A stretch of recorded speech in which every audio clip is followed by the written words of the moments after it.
तो आप भी इलाहाबाद से ही इसको लेते जाइएगा, ठीक है ना। हंस रहा है देखो, मतलब हम इसकी मदद कर रहे हैं, वो छोटा प्रयागराज से है तो हंस रहा है। यही यही यही होता है। इधर किसको बैठने दो।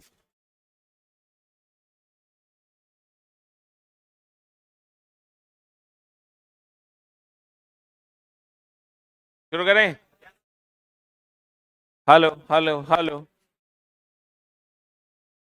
कौन सा चैप्टर चल रहा है?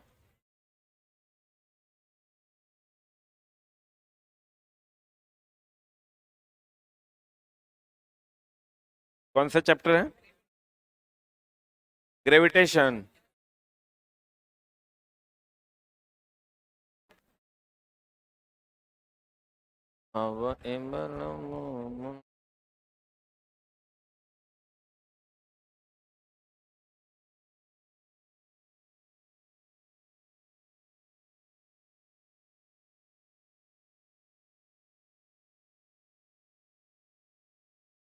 द्रव्यमान और भार में अंतर हो गया था, पलायन वेग कक्षीय भू अस्थिर उपग्रह हो गया था।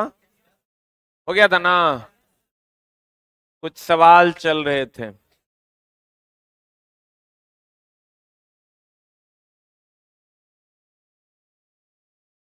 यहां थे क्या हम लोग? ये वाला सवाल हम बताए थे, आपको याद है? इसके बाद ये वाला सवाल करना था। कितनी ऊंचाई पर गुरुत्वीय त्वरण का मान पृथ्वी पर के मान का 1/4 हो जाएगा? पृथ्वी पर इसका मान कितना है? जी। और G/4 हो जाएगा, वो हाइट कितना होगा, यही ना क्वेश्चन है। तो देखिए, आपको पता है कि पृथ्वी के सतह पर जो जी का मान है वो कितना होता है? Gm/r²। पृथ्वी के सतह से जो ऊंचाई पर अगर मान लेते हैं जी डैश है, जी डैश जो G/4 के बराबर है वो Gm/r+h का होल स्क्वायर हो जाएगा। ये जी डैश ही ना G/4 के बराबर है, तो ये G/4 बराबर हो जाएगा Gm/r+h का होल स्क्वायर। सही है। आई जी बराबर हो जाएगा Gm/r²। बोलो हाँ या ना। ये दोनों को काट देते हैं। ये दोनों को जब काट दीजिएगा चला जी, तो बताइए क्या हो जाएगा? जीएम जीएम कट जाएगा और जी जी कट जाएगा। बोलो। ये 4 ऊपर चल जाएगा, 4 बराबर हो जाएगा r+h का होल स्क्वायर बटा r²। होगा। ये स्क्वायर उस साइड चल जाएगा, रूट हो जाएगा। रूट हो जाएगा तो क्या हो जाएगा? r+h बटा r=2। ये पूरे का स्क्वायर उस साइड जाएगा, रूट नहीं हो जाएगा। तो कितना हो जाएगा? ये गुना करोगे तो हो जाएगा r+h=2r। h बराबर इस साइड आएगा तो r हो जाएगा। h बराबर r बोले तो 6400 किलोमीटर हो जाएगा। बोलो रही।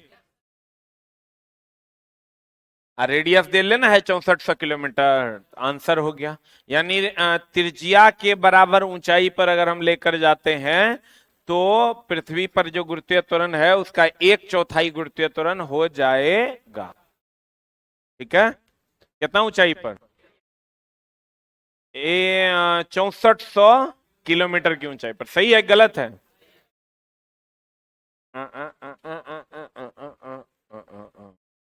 एगो सवाल लिखिएगा।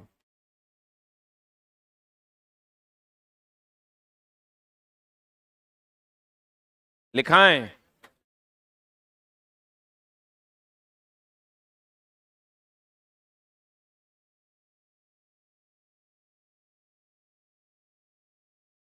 पृथ्वी सतह के सतह से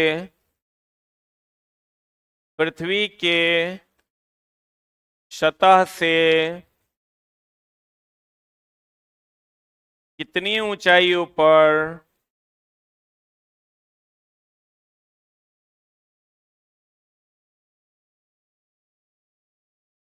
गुरुत्वीय त्वरण का मान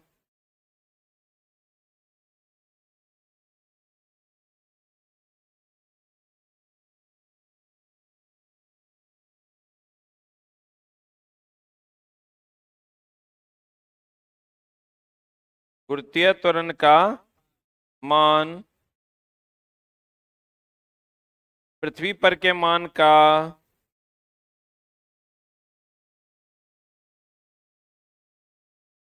पृथ्वी पर के मान का 16वां भाग हो जाएगा।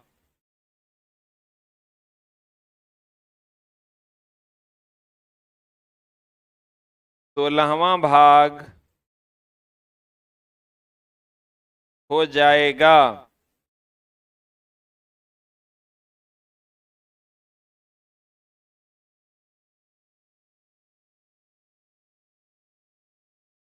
कैवा भाग हो जाएगा? 16वां भाग हो जाएगा। बनेगा रे? देखो कुछ ना करना है, यहां जी का मान जी बटा क्या हो जाएगा? 16। जल्दी से बना के बताओ आंसर। आज चुप हो जा भाई, आंसर बता। चुप हो जाओ, अपना अपना बनाओ। को किया तो ना कम। क्वेश्चन कह रहा है कितनी ऊंचाई ऊपर गुरुत्वीय त्वरण का मान पृथ्वी पर के मान का 16वां भाग हो जाएगा।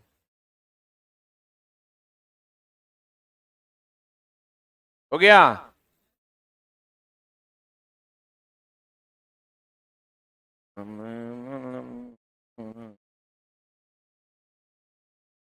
बेदर्द क्या जाने। हो गया? हाँ, हाथे ने चल रहा है ना रे भांजे। मारे तो अभी मेरा भांजा है ही। मारे रे तो हाथे नहीं चलता है। हाथ कांपेगा? कांपेगा तो कांपेगा, एकरा मार देवे करेंगे हम।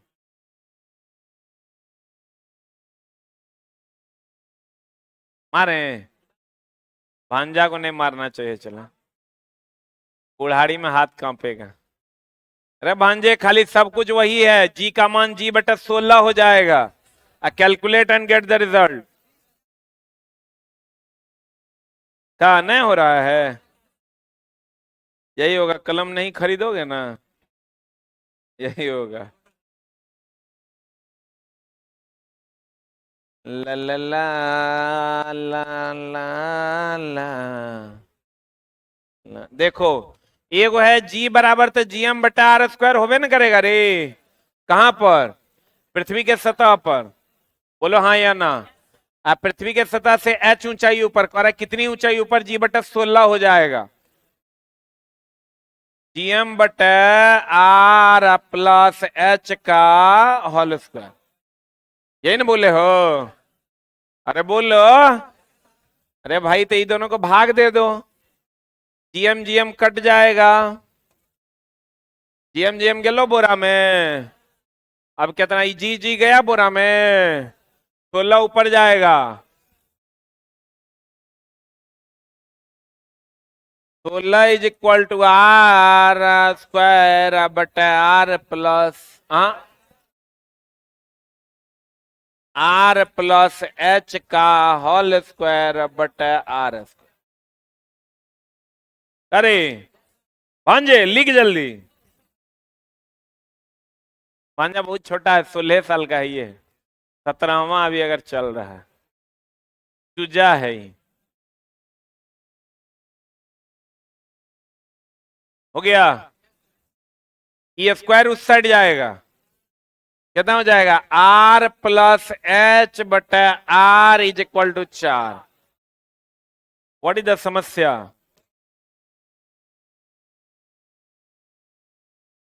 हुआ? भांजा स्क्वायर जगह पर दो, हेने होने नहीं दे दो, गड़बड़ा जाएगा मामला। जे मनते हैं स्क्वायर दे रहा है। इस साइड जाएगा, R plus H is equal to 4r, H is equal to 3r, H is equal to 3 into 6400। 4 तिया 12, 6 तिया 18, 1 19। व्हाट इज द दर्द? कोई दर्द है तो बताओ। है? कैसे काम चलेगा? है रे? बनेगा?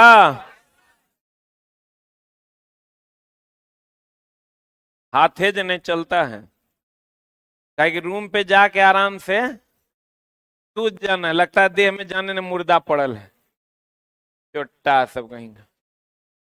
देखो ग्रहों के लिए नियम, किसके लिए नियम? ग्रहों के लिए नियम। किसके लिए नियम? ग्रहों के लिए पहली बार जो नियम दिया था चला,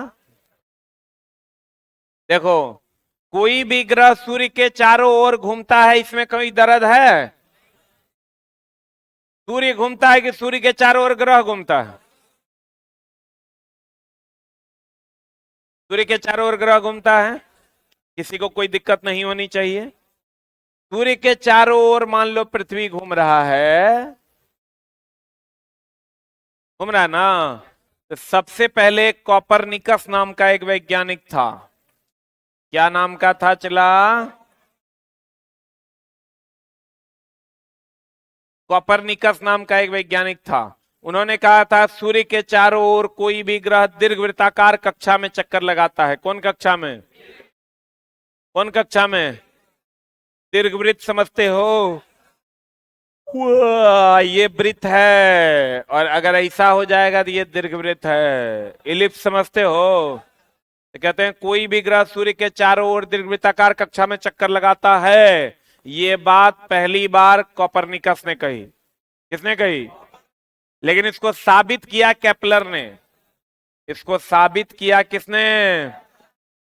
केपलर ने। कैसे? ग्रहों का नियम देकर। क्या देकर? क्या देकर? ग्रहों का नियम देकर केपलर ने साबित किया। किसका नियम देकर? देखो कोई भी ग्रह सूर्य के चारों तरफ दीर्घवृत्ताकार कक्षा में चक्कर लगाता है। किस कक्षा में चक्कर लगाता है?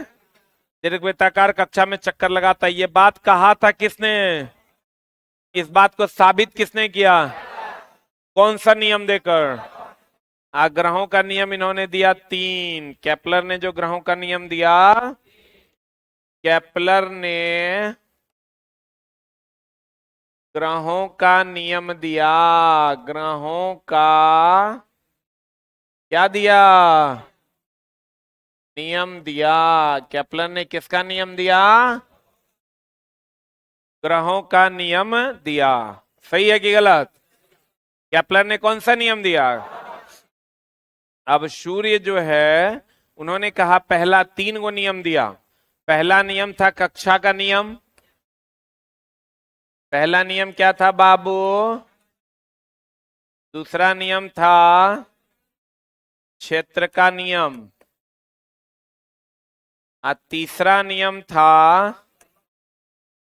परिक्रमण काल का नियम। कक्षा का नियम, क्षेत्र का नियम और परिक्रमण काल का नियम। कौन कौन नियम? कक्षा का नियम, क्षेत्र का नियम और परिक्रमण काल का नियम। यही ना नियम है? अब भैया मेरे, कक्षा का नियम क्या कहता है? 3 नियम दिया केपलर ने। कितने नियम दिए? कितने? पहला नियम में उन्होंने कहा कि अगर कोई ग्रह सूर्य के चारों तरफ चक्कर लगाता है तो वो दीर्घवृत्ताकार कक्षा में चक्कर लगाता है। कैसा चक्कर लगाता है? जिसके फोकस पर, अगर मान लो ये पृथ्वी घूम रहे थे, इसके फोकस पर सूर्य न है। जैसे हम इसको मान के चारों तरफ चक्कर लगा रहे थे, मेरे फोकस पर मेरा हाथ है ना है, बुलन रे। पहला नियम कहता है कि अगर कोई ग्रह सूर्य के चारों तरफ चक्कर लगा रहा है तो वो दीर्घवृत्ताकार कक्षा में चक्कर लगाता है, जिसके फोकस पर कौन होता है? सूर्य। अब क्षेत्र का नियम कहता है कि समान समय में समान क्षेत्रफल तय करेगा। क्षेत्र का नियम कहता है कि अगर मान लीजिए ये टाइम बराबर 5 सेकंड हो, तो क्षेत्रफल जो है 100 मीटर स्क्वायर हो, तो यहां भी टाइम बराबर अगर 5 सेकंड होगा, टाइम बराबर अगर 5 सेकंड होगा तो क्षेत्रफल बराबर कितना हो जाएगा? 100 मीटर स्क्वायर। तो तू देखो, यहाँ लंबाई ज्यादा होगा तो क्षेत्रफल, चौड़ाई कम होगा, और यहाँ लंबाई कम होगा तो चौड़ाई ज्यादा। लेकिन क्षेत्रफल दोनों जगह क्या होगा? समान। यही है क्षेत्र का नियम। क्षेत्र का नियम कहता है कि कोई भी ग्रह अगर दीर्घवृत्त पर चलता है तो वो समान समय में समान क्षेत्रफल तय करता है। ये बात कैवा नियम से मिला?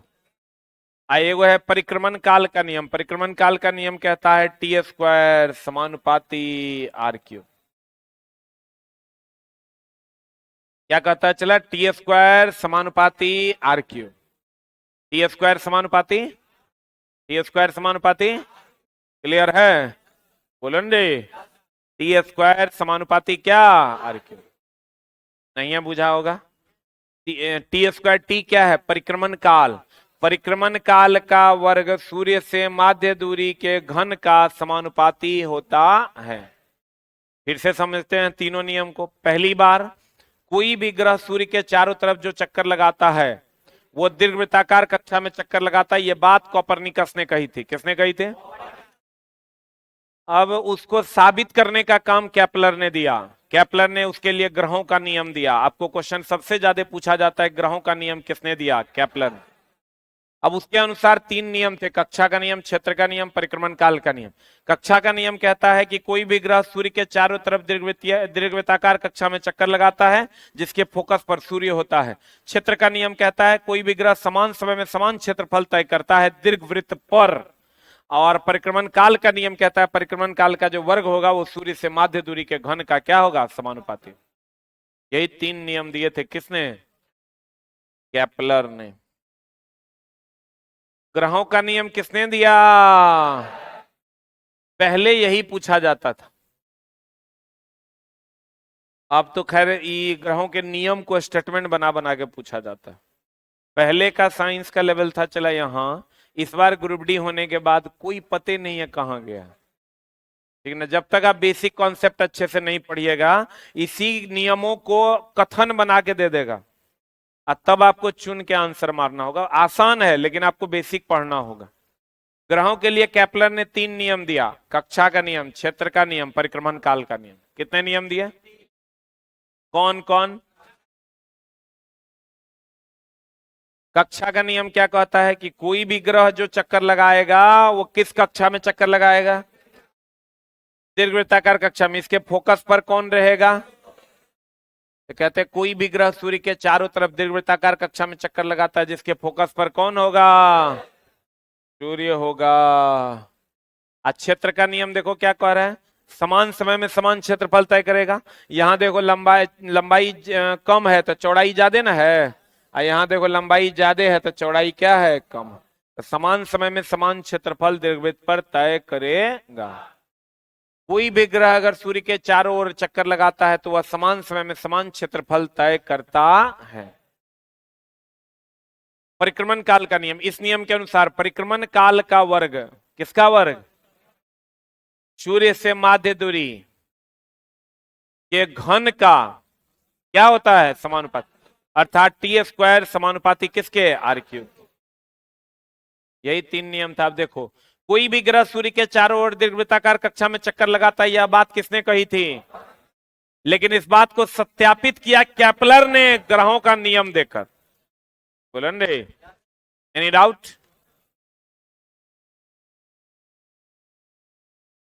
फिर से समझाते हैं, बढ़िया समझना। ठीक ना? पढ़ाई का दूसरा नाम क्या है? रिवीजन। तुम देखना कोई टॉपिक पढ़ के अब फिर उसको दोबारा रिवाइज करके देखो, तुम्हारा 100% क्लियर हो जाएगा। केपलर ने ग्रहों का नियम दिया। उन्होंने तीन नियम दिया। कौन कौन? कक्षा का नियम कहता है कि कोई भी ग्रह सूर्य के चारों तरफ जो चक्कर लगाएगा वो दीर्घवृत्ताकार कक्षा में चक्कर लगाएगा जिसके फोकस पर सूर्य होगा। जिसके फोकस पर सूर्य होगा। जिसके फोकस पर सूर्य होगा। और दूसरा क्षेत्र का नियम कहता है समान समय में समान क्षेत्रफल तय करेगा। आप परिक्रमण काल का नियम कहता है परिक्रमण काल का वर्ग सूर्य से माध्य दूरी के घन का क्या होगा? समानुपाती होगा। बोलो। कोई भी ग्रह सूर्य के चारों तरफ दीर्घवृत्ताकार कक्षा में चक्कर लगाता है, यह बात कोपरनिकस ने कही थी। किसने कही थी? इस बात को साबित किसने किया? किसने? वाह, कितना ज्ञानी आदमी है तुम लोग।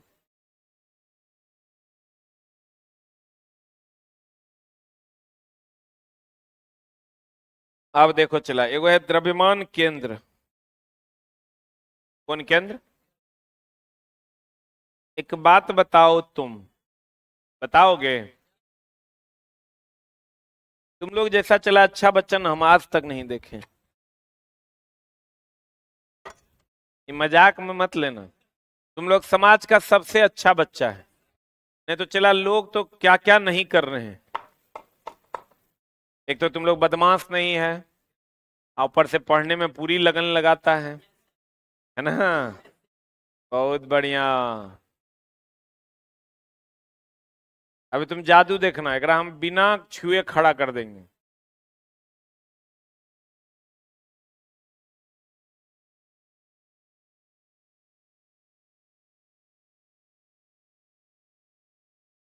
छोटा इतना वेटरेंड सब है ना। ये अभी देखो, हम ऐसे पकड़े हैं ना, पकड़े हैं ना। अगर हम यहाँ पकड़ेंगे तो रहेगा, यहाँ पकड़ना होगा। बोलन रे, वह बिंदु जहां पर वस्तु का संपूर्ण द्रव्यमान केंद्रित हो, अर्थात जहां पर वस्तु संतुलन में होता है, वह बिंदु द्रव्यमान केंद्र कहलाता है। बोलन रे, वस्तु दो जगह संतुलन में होता है, एगो आधार पर एगो द्रव्यमान केंद्र पर। एगो या तो पूरे आधारे पे ले लो, एगो द्रव्यमान केंद्र पर, है ना? हमारा द्रव्यमान केंद्र है नाभि। क्या है? नाभि पर ऐसे हाथ दे के ऐसे टांग दोगे किसी को तो ना होने गिरेगा ना होने गिरा। मुंह पर हाथ दे के ऐसे टांग होने गिर जाए, नहीं गिर जाएगा। किसी भी वस्तु का जो द्रव्यमान केंद्र होता है, हाँ, ये है इसका द्रव्यमान केंद्र। अगर कोई रॉड है जिसका द्रव्यमान केंद्र यहां बीच में होगा, बोलन रे। अगर कोई वृत्त है तो इसका द्रव्यमान केंद्र यहां होगा, बोलो। अगर ऐसा कोई शेप है तो इसका द्रव्यमान केंद्र यहां होगा। द्रव्यमान केंद्र वस्तु के अंदर भी हो सकता है, बाहर भी। द्रव्यमान केंद्र वह केंद्र है जहां पर वस्तु संतुलन में होती है, बोलन रे। या जहां पर वस्तु का संपूर्ण द्रव्यमान केंद्रित होता है, बोलवे नहीं करेगा। अब छोटा सा इहो पर कुछ से कुछ लिख दिया,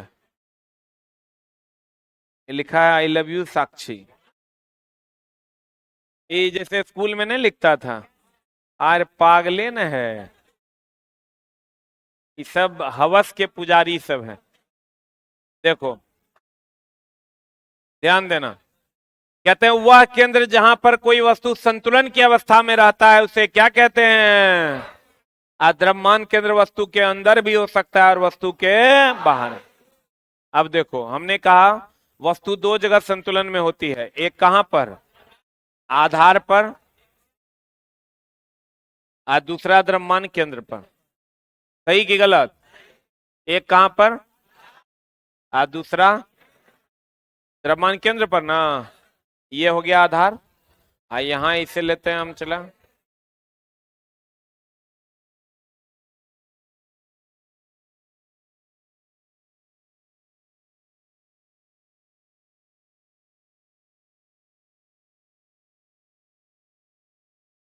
अरे तुम लोग अस्थिर रहेगा तो हम खड़ा कर देंगे।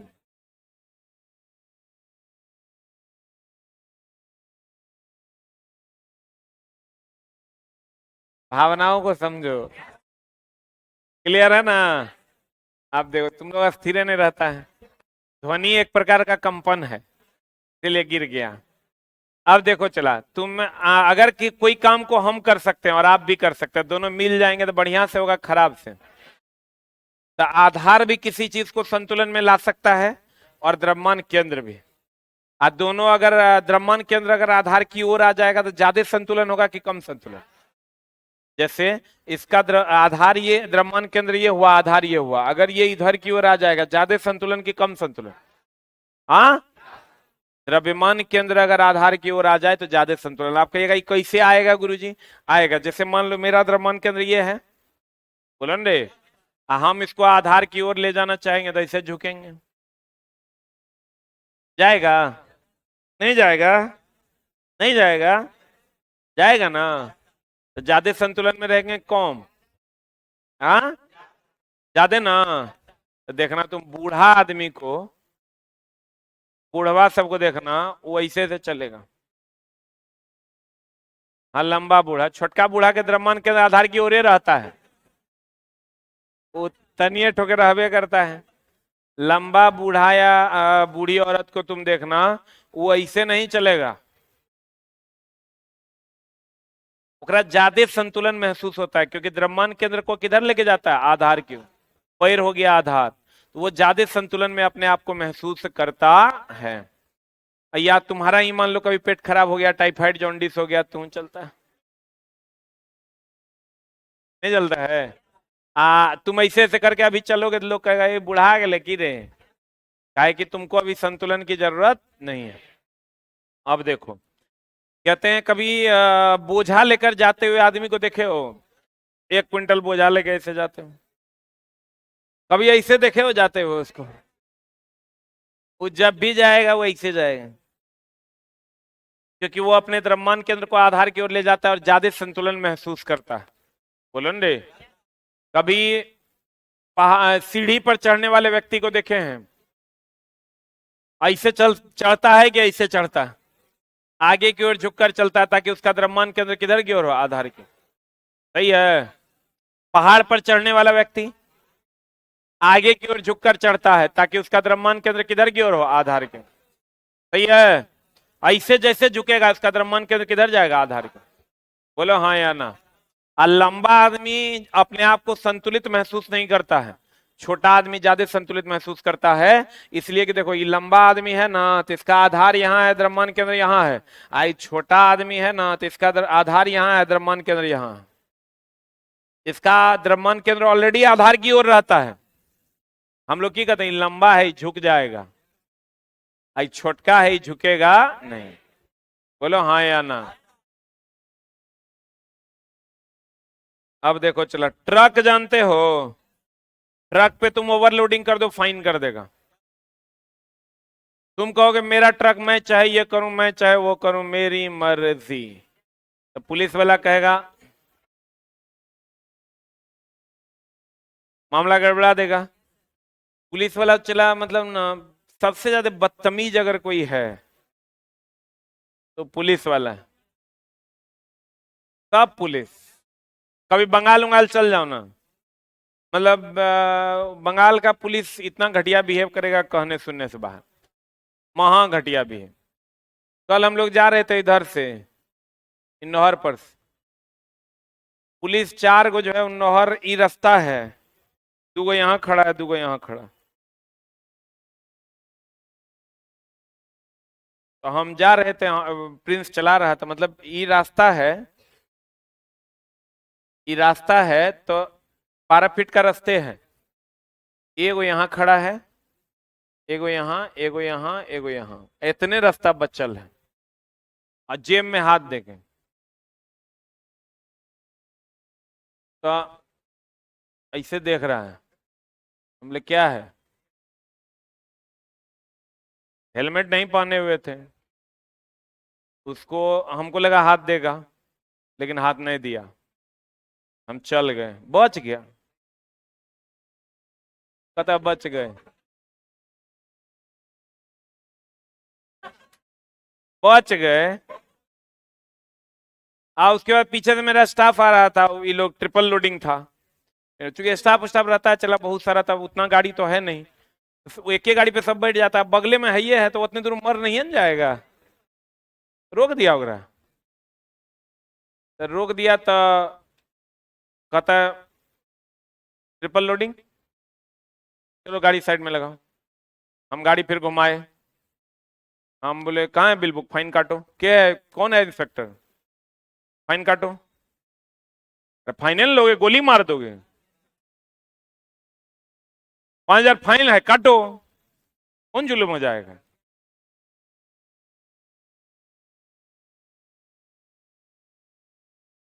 अरे 5,000 फाइन है, काटो। लो पैसा, ऐसे ऐसे देखने लगा, क्योंकि फाइन इतना जल्दी लोग लोग तो 500 के लिए कहता है हे सर दिनहीन आदमी है हम, छात्र आदमी है सर, छोड़ दीजिए, आज के बाद हे सर गलती नहीं होगा। ये बात जो अगर हम बोले ना कि कितना फाइन है काटो, कहाँ है बिल बुक तुम्हारा, बिल बुक तो था ही नहीं, ठीक ना, ऑनलाइन कुछ नहीं था, नॉर्मल जो थाने का पुलिस है ना उसको फाइन काटने का आदेश नहीं है, तो उसी में से एगो आया कहता है जाइए सर जाइए, फिर वहीं पर ट्रिपल लोड बैठ के चल दी। ये गलत बात ना है, ट्रिपल लोड अब गली मोहल्ला में भी तुम पकड़ोगे, तो जब हम सब रूल का फॉलो करेंगे तुम भी करो, एको को चोरी हुआ तो सब पैसा तोरे देना पड़ेगा। ये यहाँ तो गोली चल रहा है कोई देखने वाला नहीं है, आ कहता है ट्रिपल गोली चल रहा है कोई पूछने वाला है, आ ट्रिपल लोड चलेगा ओकरा में पूछने वाला है। ये अभी अगर यहाँ इस एरिया में खाली छापा पड़े, पूरा सब के घर में 5-5 गो पिस्टल होगा, तब गोली चल रहा है, लोग सेफ नहीं है, उसके लिए क्या कर रहे हो तुम, नहीं नहीं वो तो घटना के बाद ना पहुंचेंगे। अब देखो कहते हैं चला कि अगर अगर अगर अगर कहां थे हम, भूल भी गए, रुक यार, हाँ ट्रक पे ओवरलोडिंग करना मना है, तुम कहोगे मेरा ट्रक है मैं चाहे ये करूं मैं चाहे वो करूं, मेरी मर्जी, तुम्हारी मर्जी नहीं चलेगी। भारत सरकार कहती है कि भैया तुम अपना तो नुकसान करोगे, हेलमेट में भी चला, तुम कहोगे हम मर जाएंगे तो हम मरेंगे, उससे तुमको क्या मतलब है। कि तुम्हारे मन में ऐसा सवाल कभी नहीं आया कि भैया मेरा शरीर है मेरी गाड़ी है हम मरेंगे, तुमको क्या दिक्कत है। लेकिन दिक्कत है, अब बोलो क्या दिक्कत है। जैसे पहले तो ट्रक पे ओवरलोडिंग करना है क्यों मना है, चला ये समझ लो तो उससे वो भी समझ में आ जाएगा। अभी अगर ट्रक पे इतना ही लोड है जितना लोड होना चाहिए तो इसका द्रव्यमान केंद्र यहां होगा, इसका आधार ये होगा, बोलो रे, तुम ट्रक पे कर दो ओवरलोडिंग, अब जो चला द्रव्यमान केंद्र तो पूरे का ना होगा, तो पूरे का द्रव्यमान केंद्र यहां हो जाएगा, आधार से दूर हो जाएगा कि नजदीक हो जाएगा, दूर हो जाएगा, बोले मैं नहीं करेगा, आज दूर हो जाएगा तो गाड़ी संतुलन में नहीं रहेगा, और संतुलन में नहीं रहेगा तो तुम तो डूबोगे सनम, दूसरे को भी ले डूबोगे। पहली बात तो रोड जो है ओवरलोडेड ट्रक का एक क्षमता है, उतनी ही क्षमता का आप रोड पे चलाइएगा तो रोड उखड़ेगा नहीं, पहली बात तो रोड उखड़ेगा, और दूसरी बात तो तुम मरोगे मरोगे दूसरे को भी मारोगे। हेलमेट इसलिए पहनने की सलाह दी जाती है चला, ताकि आपको, अगर आप हेलमेट चला है बहुत बढ़िया चीज, हेलमेट पहनना चाहिए, कहीं भी आप निकले बगल में भी तो हेलमेट जरूर पहन ले, मतलब थोड़ा सा भी अगर लगे आपको ट्रैफिक है वगैरह वगैरह है तो हेलमेट जरूर पहने, क्योंकि हेलमेट पहनने से आपकी जान लगभग 80% सेफ रहिएगा। कितनों बड़ा एक्सीडेंट होगा तो आप सेफ रहिएगा अगर आपका इतना दूर सेफ रहा तो, इसलिए हेलमेट पहनना चाहिए। अब चला, अगर आप हेलमेट पहन लेते हैं तो आप बचिएगा, आप बचिएगा तो आपके परिवार के लोग बचेंगे, आपके परिवार के लोग बचेंगे तो देश बचेगा, इसीलिए चला फाइन किया जा रहा है। तो कहने का मतलब ट्रक पे ओवरलोडिंग आप नहीं कर सकते, अगर करते हैं तो आपका जो द्रव्यमान केंद्र है वो आधार से दूर चला जाएगा, दूर चला जाएगा तो आपका संतुलन कम हो जाएगा, और संतुलन कम हो जाएगा, ट्रक जो है कहीं ठोक देगा कहीं कुछ हो जाएगा तो दूसरे को नुकसान होगा, इसीलिए ट्रक पे ओवरलोडिंग करना मना। लेकिन हमारी सरकार कहती है, हमारी बिहार पुलिस कहती है या यूपी पुलिस कहती है ओवरलोडिंग कीजिए लेकिन 20% देते हुए आगे बढ़िए, है ना, ओवरलोडिंग कहीं कोई दिक्कत नहीं है, आप कीजिए जो मन होता है से कर लीजिए, बस 20% देना है आपको, अब बस निकलते चलना है, सबके बांधल है कि ओवरलोडिंग में इतना पैसा देना है निकल देना है। तो चला पुलवा पे देखना, जितना वो 4 लाइन पे है भोर में किसी गाड़ी को नहीं धरता, वो पिकअप वाला सबको धरता है, पिकअप वाला बेचारा ओवरलोड कर लेता है, 20% बस वो लोग हाथे में रख ले रहता है, जैसे हाथ दिया गियरों नहीं बदलना, कहीं गिर गया तो अपना स्थिर से उठा के जेब में रख लेता है। पता नहीं वो चला वर्दी में क्या है, वर्दी पहनते ही लोग बदतमीज हो जाता है, तुम कभी उससे बात करके देखना, तमीज नाम का चीज उसके पास नहीं होता है।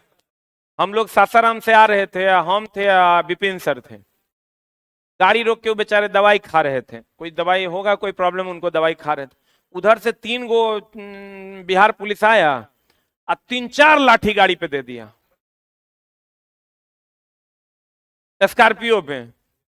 उसको रोड खाली करवाने का आदेश था, हम लोग साइड में खड़ा करके दवाई पी रहे थे, दवाई पी के वो चले जाते हैं हम लोग।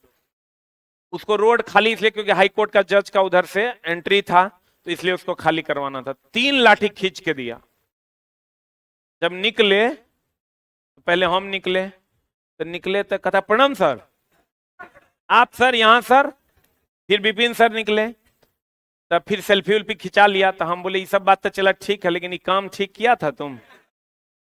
कहता सॉरी सर।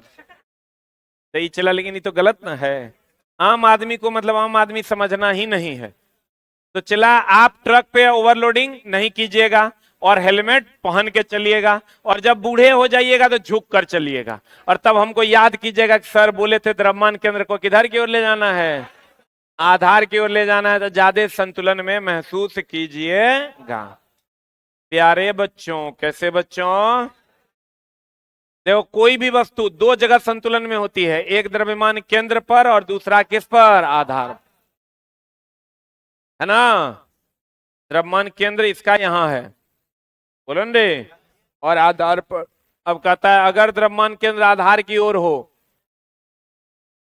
जाए तो वस्तु अधिक संतुलन की कम संतुलन, अधिक। द्रव्यमान केंद्र किधर की ओर हो, ई बाबा का ये आधार है, आई द्रव्यमान केंद्र है, आधार की ओर आ रहा है, झुकेगा तो आधार की ओर ना आएगा। इसलिए बूढ़ा व्यक्ति कैसे चलता है, पर्वत पर चढ़ने वाला व्यक्ति आगे की ओर झुककर चढ़ता है, बोझा ले जाने वाला व्यक्ति आगे की ओर झुककर चढ़ता है। कुछ ज्यादा ही ओवरलोडिंग नहीं है। अभी अगर ओवरलोडिंग नहीं रहता, द्रव्यमान केंद्र यहां, आधार यहां, ओवरलोडिंग हो गया, द्रव्यमान केंद्र चला गया यहां, तो आधार से दूर ना चला गया। तो ट्रक पे ओवरलोडिंग करना क्या है, सीढ़ी पर चढ़ने वाला व्यक्ति आगे झुककर चलता है कि ऐसे। अब एगो है चला, कुतुब मीनार देखे हो, कितना लोग कुतुब मीनार देखा है? आर तरीके, कितना लोग दिल्ली नहीं गया है? मरने से पहले एक बार जरूर जाना, बड़ा बढ़िया जगह है। दिल्ली चला एक बार, कभी कभार शनिवार वगैरह को 300 350 की टिकट आती है, दोस्त यार मिलके जा सकते हो। 370 का दिल्ली जाओ, थोड़ा छुट्टी वुट्टी में घरे जाना जरूरी नहीं है, बहुत चीज देखना भी जरूरी है। अच्छा वैसे नौकरी वोकरी होगा तब देखना, अभी क्या देखोगे।